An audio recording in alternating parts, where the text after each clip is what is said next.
Здравейте, TikTok! Показвам ви един фокус.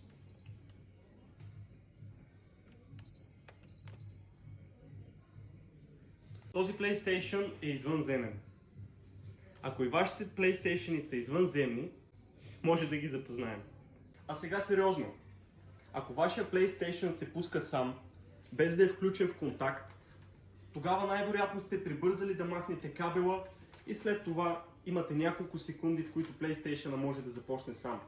Това не е препоръчително да се прави, както и да се дърпа кабела внезапно, докато PlayStation е пуснат.